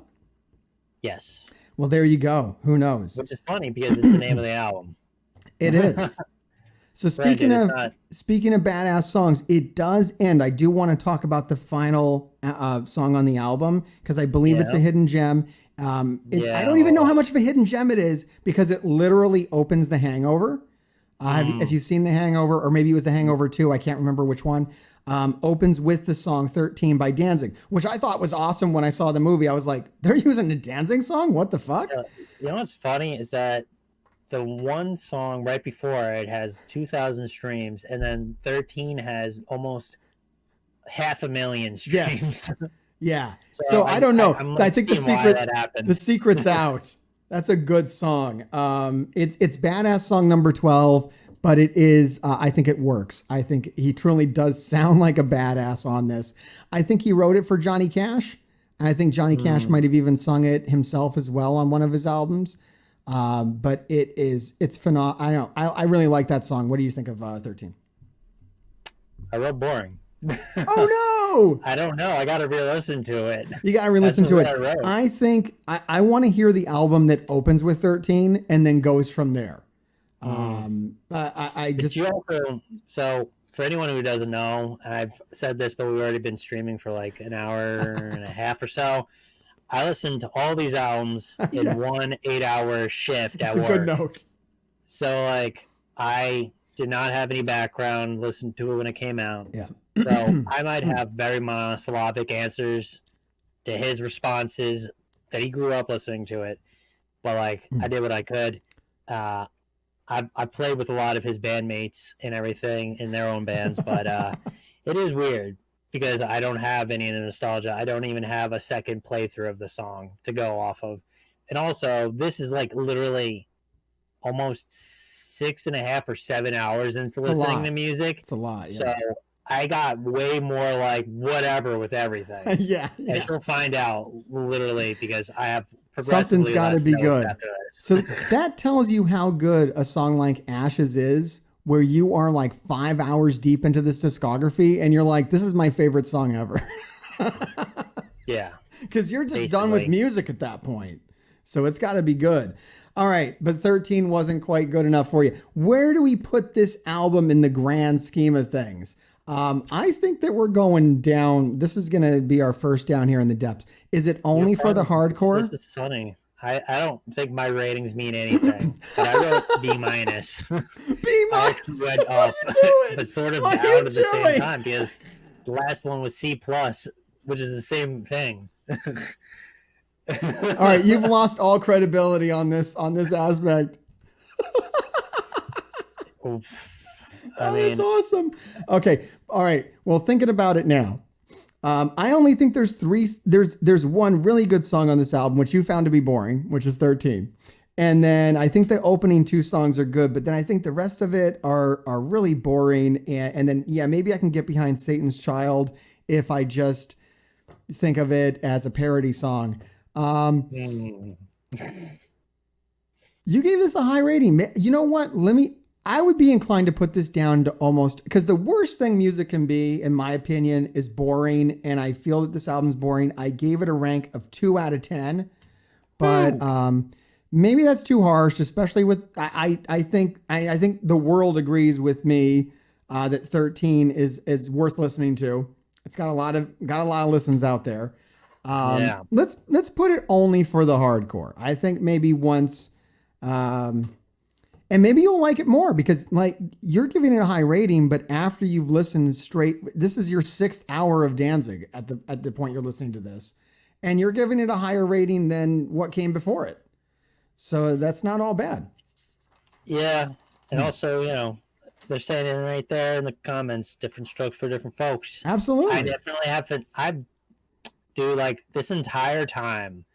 You already know the whole Demi Lovato thing just hit me at the same time. The entire time I listened to Danzig, all I wanted to do was listen to Demi Lovato. Just listen to some pop music.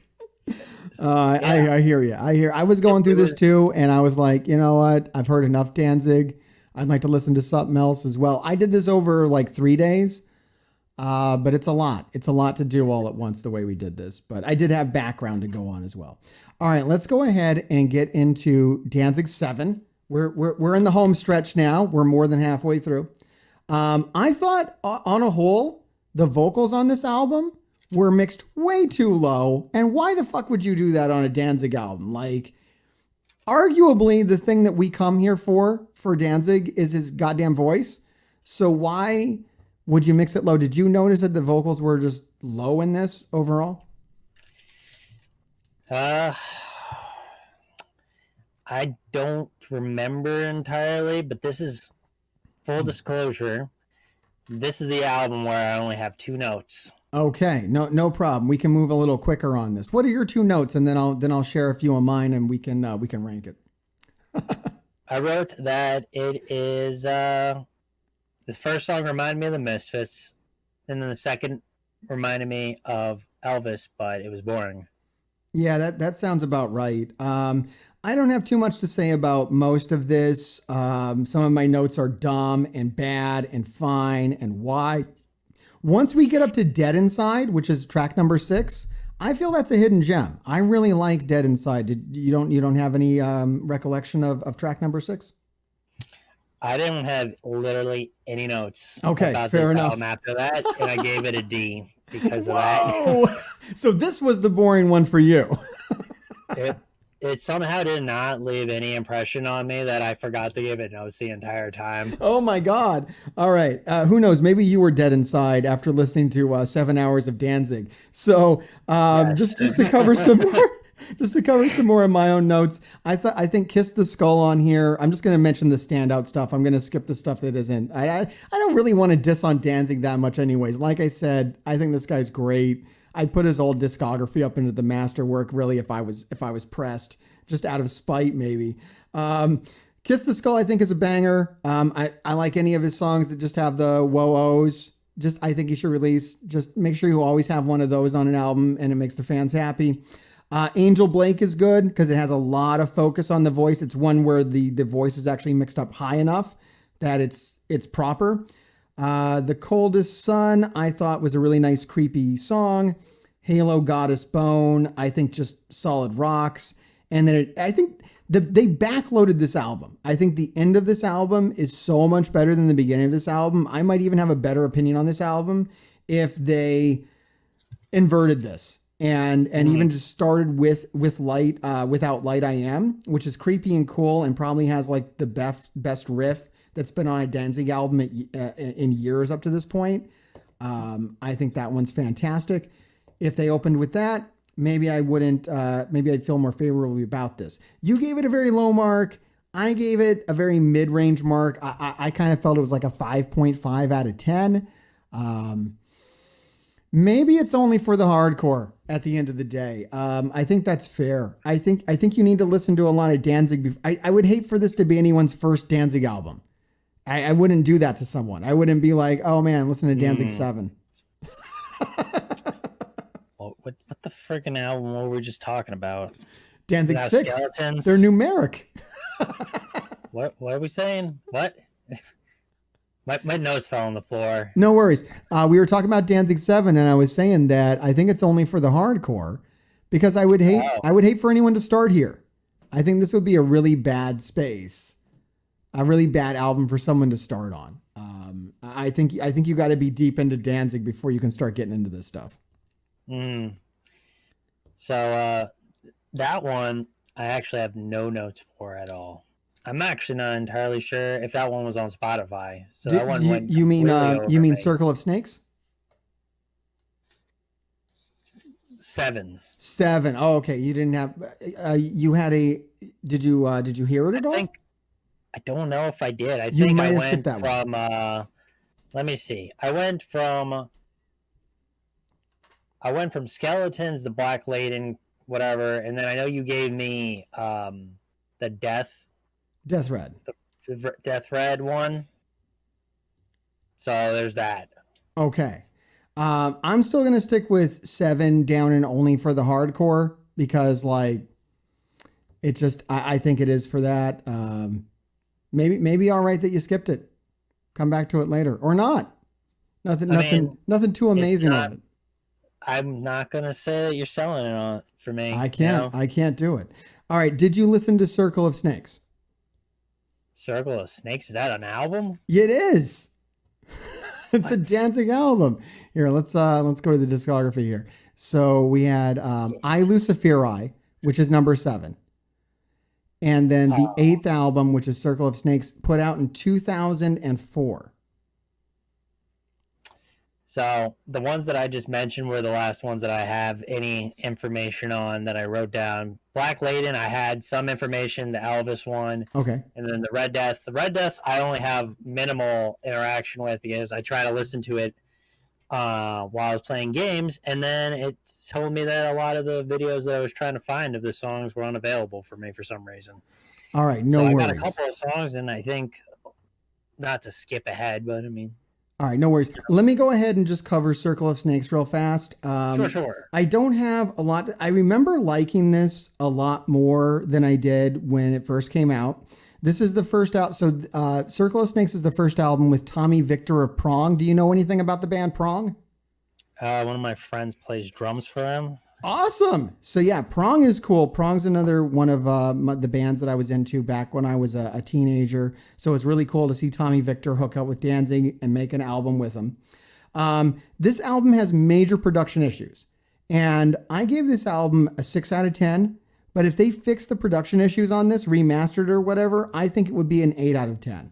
I think it's quite a good album. However, if you listen to this on certain speakers, the way they recorded the guitars, the bass undertones of the guitar will actually overtake the entire mix and like do really bad things to your speakers. So it's not great. I've definitely played it on some stereos where it's like you can't hear a damn thing. But if you play it on a different system or maybe in your headset, it can actually sound fine. But there's some great songs on here. It opens up with 2 bangers. 1000 Devil's Rain on here is awesome. It has an epic chorus. There's a great punk song on here, which I would recommend you check out. It's called Hell Mask. That's pretty great. And then it ends with Black Angel, White Angel, which has the best production, the best vocal, and is a true hidden gem. I'm gonna put this, because of the production issues, I might keep it down here and just misses the mark. I wish you would have caught this one so you could help me kind of figure it out. But if I rank this up here with as good as this gets with Danzig 3, the internet might shoot me. It's already bad enough that I have it up here with Danzig 5. I don't know. You're going to have to let me know down in the comments where this should be. I think the production issues really do hamper me. I'm an audiophile nerd. So because of that, it keeps it lower for me. The production issues really do mar this. It's like you were saying, it's so bad that it actually detracts from the listening experience. Like I can't ignore how bad the production is on certain setups. I listened to it, on stereo when I listened to it. I could tell it had the problems, but it wasn't as distracting as it has been other times I've listened to it. So it was a better experience, which is probably why I gave it a 6 out of 10. But I'm telling you, if they just reissue this and remix it or remaster it so it doesn't have those issues, this is an 8 out of 10. This would be as good as it gets. It is a very good album. All right, let's move on to Death Red, Sabaoth. You said you were able to listen to some of this, but not all of this. That's fine. I don't think it's... I think the one thing I can say, I don't have any notes because No I worries. didn't write anything. I was playing video games while listening to it, so It's the I best have way. a better general vibe of it. You know, it was pretty good. It was Pretty pretty good. good. I only got to hear like 3 or 4 songs before it started to cut me off. It just reminded me of a lot of what I was already listening to several days earlier, Sure. obviously. Sure. Um, It's a throwback to the first 3 records, right? mm-hmm. It's very much it got a lot. It's one of the better performing records. It's It's sold more. actually an album that the cover, I'm not nostalgic for it, but I remember seeing it growing up a little bit, Yeah. I think. Yeah, it So, actually charted. You see, he stopped charting around Danzig 4, where he got like 29 on the charts. Death Red Sabaoth actually hit 35th, 35 on the charts. So it actually got some attention when it came out. It was remarked as like a return to the original sound. I think that there is one really good song on here. You probably heard Death Red Moon. Sounds a lot like Mother, I right? gotta listen to that one. Right. Might have heard it, but very Probably. possible I might have not. Either did or didn't. I think it's remarkable that it took this long in the discography to basically make Mother Part 2. You would have think any, commercial band would have tried that on the next album. But it took like 20 years for Danzig to get around to it. I think it was a good idea. I think it's a great song. Maybe not as great as the original Mother, but I think after all this time, it's really cool to hear them kind of revisit the structure of that song. Right. It is weird how much Mother is like just the song of the band. Absolutely. It just doesn't, nothing sounds like that in the entire discography besides that, I guess. Except for Death Red Moon. Yeah. So Death Red Moon, it has the same breakdowns, the same kind of, the entire structure has been lifted from Mother basically. It has new lyrics. I think it holds up as an original song. I think after listening to this much Danzig, having that happen again is really cool. I gave the album a 4 out of 10. Now I know you have a problem with this because you didn't able to hear the whole thing. I think that it misses the mark. At least it's not as good as it could get. I would have to say that it would be for the hardcore, although the masses did get a taste of it. It was charting higher than the other stuff, but it also didn't bring him newfound fame, right? It did get out there. People didn't, he's not a household name still, right? I don't know. That's me. I don't think it's as good as the other stuff, especially when revisiting it. I had a better opinion of it in my mind than I did when I actually heard it. Now, I might be suffering from the same thing that you were suffering from at this point, where I've listened to, what is it, 1, 2, 3, 6, 7, like 9 hours of Danzig now in a very short period of time, and everything's starting to kind of bug me. But there it is. Let's talk about Skeletons briefly. I don't have it here to put on the ranking, but I can tell you that it opens up with a song that sounds like a Misfits song, which I think is fantastic. And then it ends with a song that looks like it was, that sounds like it was legitimately recorded in the 50s. I love the opening and ending and everything in between. I didn't care about at all. How about you? I feel like I already talked about this earlier. Maybe we got it confused with something else. Well, I did give you the notes for it. I think so. Skeletons, I did tell you that it started off with a Misfits kind of song. Yes, that sounds right. It had a boring Elvis second song, right. and then I wrote nothing else. Nothing else. And I gave it a D. I would give it there. I wrote a don't care out of 10. It would be the one that goes in the almost total garbage. It's really bad. Production issues abound. I was excited when it started off and the first song sounded like a Misfits song. And I was kind of like, I could get with this. Let's do this. Let's do Definitely a Danzig did Misfits not album. keep with that. No, it was a real disappointment. All right, let's move on to Black Laden Crown. It's our last official album, and then we'll talk briefly about the Elvis album and all the glory of that. Were you able to listen to Black Laden Crown? Yeah. Okay. But some background is I listened to this on my way home from work. Most of it happened while I was stuck in the subway, and the subway stopped. Okay. And You got it to was really just- spend we some were good stuck in time, some darkness. quality time with this album. Yeah, it was weird. I don't know if you want me to blitz through any of this, but I do have. I don't really. I have overall notes. I don't have specific song by song Yeah, notes on I have this. some consolidated notes. Yeah, it sounds like unfinished demos to me, quite honestly. I even have a hard time ranking this out of 10. I don't feel like it's bad production. There's a lot of clipping and popping. Like if you listen to the vocals and even some of the instruments, you can hear when the levels are getting too high. You can hear pops on the mic. It's just the music is too low. The vocals are actually too high on the whole thing, which is weird. The music sounds like it's in the other room. There's a lot of Tommy Victor solos. For some production background, it's basically just Glenn Danzig and Tommy Victor. No other musicians. They have like guest drummers.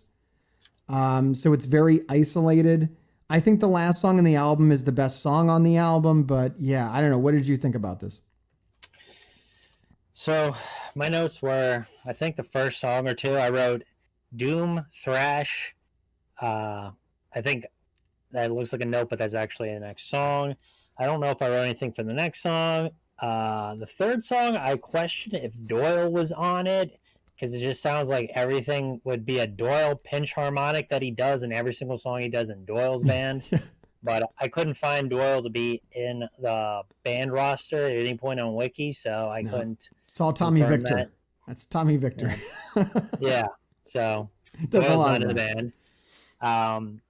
The next song I wrote Chill, and then the next four songs, and I guess for the rest of the album I wrote Fine But Boring. Yeah. I would have to say that this one, I'm just going to put in almost total garbage. It's a shame. And I don't feel it's even fair. Like, I don't even really want to rank it because it just really sounds like unfinished demos. I think there could be a lot of good stuff here. And that if it was given more time or more attention or what have you, and, Danzig moved on. And I think I said I was going to talk about this earlier. Like, some albums we record to make art. And then some albums we're going on tour and we just want a couple new songs to play, right? And maybe that's what we were doing here. And I know this band kicks ass live. I saw them live. I saw Danzig with the Tommy Victor lineup in New York City. Danzig actually broke his arm the night before he went on, and he still went on. He freshly broke his arm. He had his arm in a sling. He still rocked out as if he had two, as if he was a fully functioning human. He's old as shit, funny? and he kicks ass. What's funny is that that happened with my band too. Nice. So Danzig might have broke his arms, but he doesn't have to play an instrument. My bassist had a skiing accident in 2016. We had to drop off a show because he broke both of his arms and his hands. Oh. And so we dropped off of one show, and then we're on a show with Stigma from Agnostic Front. And so he took off his casts to play the show, and you could see his bone like rubbing up against his skin. Oh. And we just pulled through it. Oh, and he was like, "I'll never do that again if this happens again." No, and that's now a I'm bad always idea. scared about whenever they say they're going to go skiing. Oh my God, you guys are hardcore. I love it. So yeah, this album's almost total garbage, but like I said, I feel bad about saying it. Finally, we come to Danzig Sings Elvis. I listened to this like right before we went on, and I kind of wish I didn't. It's a bad recording.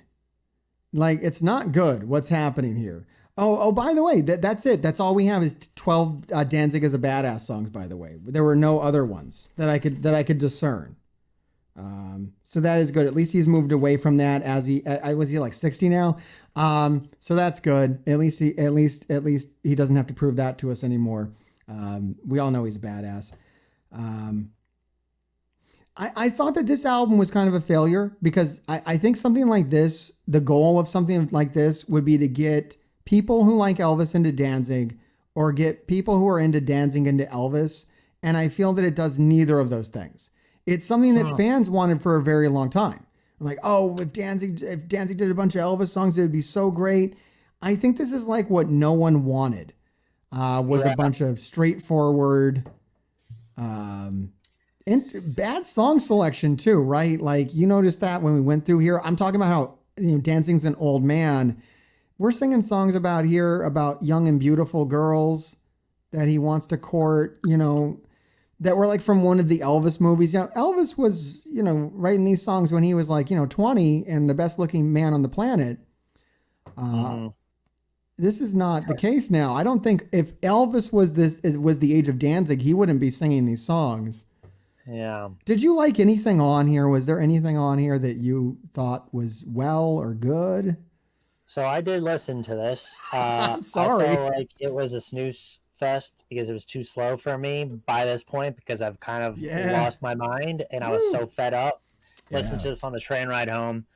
I didn't think about what I liked because I didn't think about this being a thing about me liking things in the entire time. But one of my friends from a radio station that's like the big freaking rock station on Long Island, he asked me what I liked from this album actually when I posted about it. And he was just like, what do you like about it? And I was like, Baby, Let's Play House. And I was like, literally just because I skipped through everything and I was like, oh yeah, that's the one sort of fast song. Sort of fast. I thought that that one came off. It's for an old man to sing "Baby Let's Play House." It comes off kind of weird. I do get what you're saying. It's the only upbeat thing on here. I actually felt the best thing on here, oddly enough, was "Pocket Full of Rainbows." There were some songs on here that I was excited about hearing. I was like, oh man, you know, Danzig doing "Love Me" could be really, really good. It wasn't. First off, the recording quality on here, like I said, I'm an audio nerd. It's like all in one take, and you can hear like his jacket and shit, like in the mic or whatever the fuck. I don't know, like all kinds of extra sounds and shit that just shouldn't be on a vocal mic. I don't know what the fuck they were doing. But Pocket Full of Rainbows was really good. It's a shitty Elvis song from like GI Blues. Like what the fuck? But somehow Elvis or Danzig doing this cover on here, I know it's one of the best produced things on the album. I thought it sounded cool. It's funny. I want to talk about this album, but this album actually just makes me, what's the word? Repulsive. The phrase that this album really comes up with is it leaves more to be desired. Mm-hmm. And it makes me think of when we watched, Allie and I were house sitting and we went and saw Zombieland 2, which also had a lot to be left to be desired. I did have Woody Harrelson covering a song that I liked a lot more, which I kind of forget right off the bat. But like, there's so many better songs that I would have chose for Danzig because you know he comes from like a punk band, and not to say that it needs to be what that is with Danzig, but like there was so much just leaning into slower rock tunes with this that it kind of felt like not enough variety. Yeah, and I don't like the way the recordings were done. I would have liked to have seen more care on this. For a lot of the Danzig discography, actually, I would have liked to have seen more care because I like him. I think he's great. I think he has an amazing voice. And it's a shame that this came so late. My chat's saying it right now as we're live. And thank you so much, everybody, for being here live with us while we do this. It's been awesome reading your comments as we go along. I have been seeing them. But yeah, like this should have happened in the 90s at the height of Danzig's power, not, you know, at the decline. Maybe this is just where it goes. I don't know. Pocket Full of Rainbows, I think is great. When did this come out? Because recently. It says 2020. Yeah. On yep. This came out in 2020? Yep. What the frick? I know. Like this happened when like we were in lockdown. Yeah. They had so much time. You would think. Make a good I don't know. Elvis album. I don't know. It's not what happened here. I swear everything sounds like it's one take, right? It's just like, this is what it is. And you know what? I want to also give him credit for that because I was shitting on the album, but look, seriously, straight up, I'm a singer, right? If you put me into a room and I was going to sing 14 of like, let's just say my favorite band songs, I would be fucking blessed to sound this good. If this is Danzig just in one fucking take going through these things, even over multiple days, he sounds fucking phenomenal. He is absolutely a legendary performer. His voice is a goddamn gift from the gods. And you know, it just put in the extra effort. You know, that's what I really like about, you know, Danzig 4. Everything on that is like where it should be. And maybe not all the choices everyone agrees with. It does have some elements on there that people would call, you know, experimental or whatnot, but I guarantee you it's exactly what he wanted. He actually took over the production duties for that. And I think it's a masterwork. But anyways, there's the final ranking. I'm not sticking the Elvis one on here. I'd say avoid that one anyways. If you want to get into Danzig, I don't know. I would say go after Danzig 4. Kyler, where would you tell people to start? If they were again, just Twist of Cain. Just go put on the first album, listen to Twist of Cain, and then you're good. I say definitely don't do what I did. Don't listen to all the albums. Don't. It's a gauntlet. I don't know. I feel like it feels weird. I feel like I want to recommend songs, and I guess obviously, if you haven't ever listened to it, listen to Mother. Get it out of the way. That's pretty much a song that everyone knows. Yeah, that's a good Twist one. of Cain, I didn't know until last week, and it's a really good song that I like genuinely. I know that a couple other songs are really popular that I didn't get to listen to enough that are really good. Ashes off the 5th album is really good. I agree. Ultimately, even though I did listen to the big 4 metal bands, this was a lot more digestible, a lot more diverse than some bands than I expected. I don't know if I can recommend any one album to like want to sink your teeth into. Yeah. It's just hard for me, especially knowing that like I'm just not a big fan of like any of these full-on albums. I'm like a fan of some of these songs. Sure. All right. Well, you know what people should dig their teeth into? The Muckrakers. People should dig their teeth into the Muckrakers. Let's get these plugs out of the way. You got all kinds of crazy stuff coming up, and I would urge everybody to check this stuff out. I'm going to put the links down below as well for you. All the links to everything that Kyler's involved in. You can check all this stuff out. I'm going to be talking about Moon Stock for a while. This is a big thing coming up that you do with a whole bunch of bands. It's coming up on September 10th. What do you want to tell us about this? So, Stock, yeah. Also, first off, before we completely end and talk about me, I agree with whatever. Just you could also just listen to the Misfits. Listen to the Misfits of Danzig. That's a good way to start. But yeah, talking about me now. Yeah, let's talk about you. Stock is technically it started off as the first show that my band ever started. It was a house show, and after a couple of years, it kind of just became too big of a thing. We had a bunch of people show up. After 5 years, we moved it to bigger and bigger locations. And this might be the last year at this specific location. It's the 10th year anniversary at Station Sports in Huntington. It's a mini golf place that also has batting cages and paintball targets. Nice. We built 2 stages. We have bands of all different types of genres. They just represent a different genre. We've got bands from like punk, rock, metal. We got some hip hop acts, some pop acts, some alternative. We have a lot of different acts going on, even like an act that's just ukulele stuff going on. We have some live artists. We have custom party games that we also party and video games that my rental company that is part of the festival also rents out at other events. And we will have food and drink, and we will be selling alcohol and wine, whatever. So this will be the biggest endeavor we've had. And if you're into metal of any fun fact, the band that direct supports my band, the Muckrakers, their band, Monument of a Memory, is actually the original band or one of the original bands of the current singer of Lorna Shore, who is blowing up currently. If you ever check out any of the festivals right now, they literally just blew up and did Lollapalooza and stuff like that.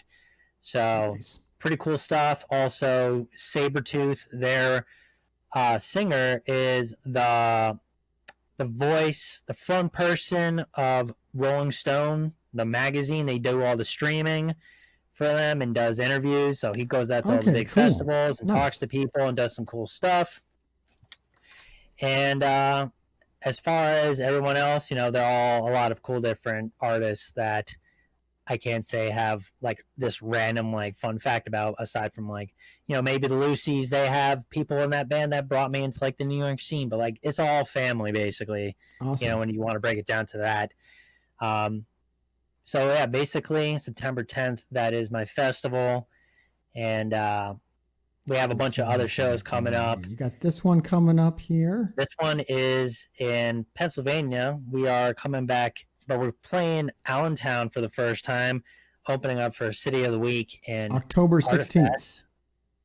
Say that again? October 16th. Yes. Awesome. So that's going to be interesting because we're going to be in Pennsylvania already. The day before, we're going to be seeing Boss Wave, which is like this interactive, like visual audio thing, and like Pendulum's doing a DJ set, and I've never seen them before. They used to like tour with Linkin Park, and they're one of my favorite bands. Oh, nice. Like drum and bass band. We're also playing with the Queers.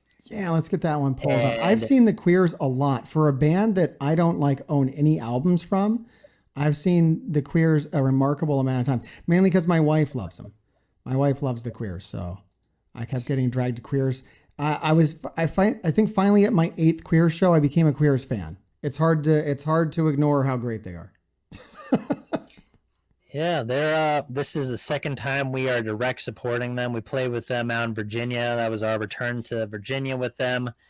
And this time we're actually bringing them back to Long Island, and that's going to be a good time. Nice. It's kind of like a souvenir show. December 2nd. Music Hall in December. It's a day right after Amon Amarth comes out on tour with Cattle Decapitation, not Obituary. I think it's Carcass. And I forget who else is on tour with them. Very cool. And then we also have a show with Blitzkid. That's that one's right up on here. The 27th. Where Blitzkid, if you don't know, has the singer. Argyle Goolsby, the singer, was also in Doyle of the Misfits band, Beautiful Frankenstein. Nice. And Blitzkid's just a really cool horror punk band. So if you're into anything like Misfits, or even Danzig, I guess. Granted, it's funny because when I was listening to Danzig, Blitzkid would always come on after every album, and I like have to turn them off, and I'd be like, "Damn," because I know this song, I like this song. So that stuff, that's some stuff that's happening, and we're going on tour, a little weekender really. We're gonna be hitting. There's no photos of it, but we're gonna be hitting Cleveland, Pittsburgh, and we're going to be coming back and doing some stuff in Brooklyn with some bands from those specific states. Apparently someone, when we're in Pennsylvania, is going to be headlining. They were on American Idol at some point, so that's going to be interesting. And that is, as far as the stuff that we have, as far as the events, that's all the book stuff. We have some potential tours that we might have coming up in the future. We might be playing some big shows coming back into New England, but I really can't say anything for certain yet because these are things that I was literally just talking about yesterday for the first time. So those will be things that will be announced. But yeah, if you would like to check out any of the stuff, the link was up, but now the link is right there. We have a debut album. I say don't listen to that. Listen to our 2 EPs first. If you want to hear something a little bit more on the punk metal side, listen to the album's Off. And that's only like 8 minutes worth of music, and there's a double music video for it. And if you want to listen to something a little bit more on the rock side, that's every song's very different. Listen to Quarter Life Crisis EP. And we also have 4 music videos for that EP. So awesome. Yeah, and also my fiance, who is off over here doing some drawing.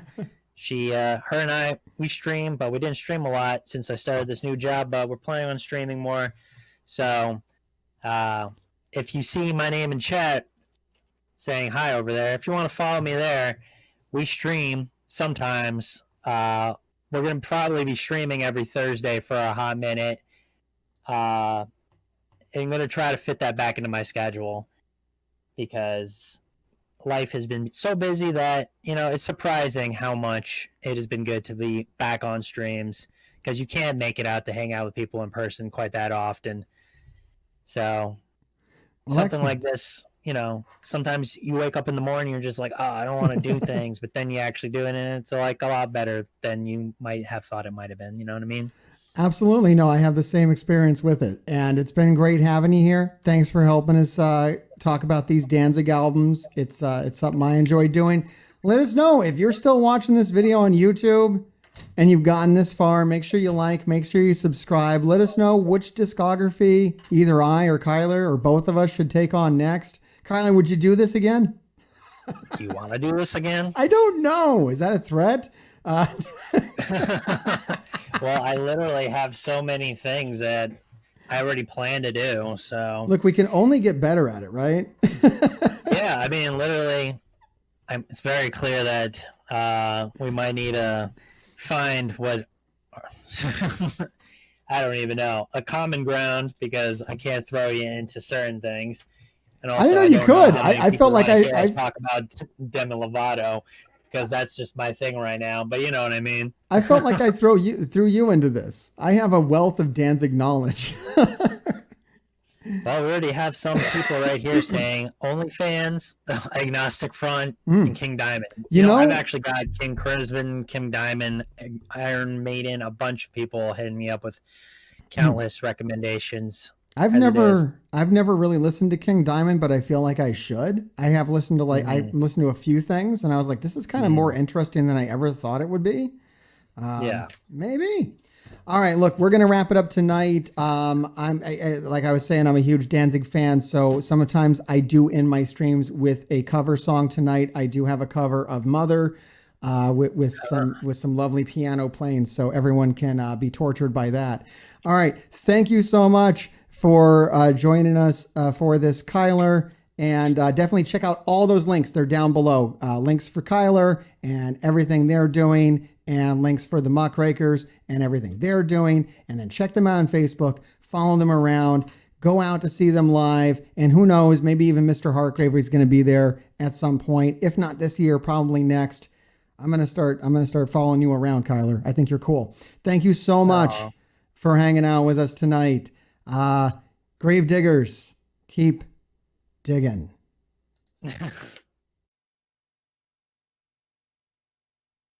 Mother, tell your children not to walk my way.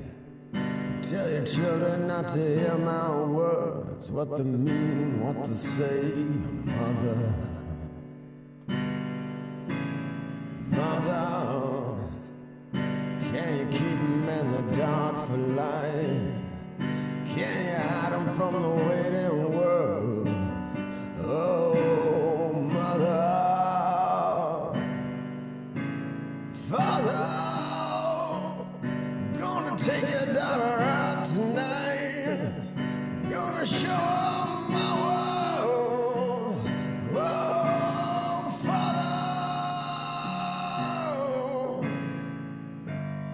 not about to see your life. If you wanna find hell with me, I can show you what it's like. Till you're bleeding, not about to see your light. If you wanna find hell with me, I can show you what it. Mother, tell your children not to hold my hand. Tell your children not to understand.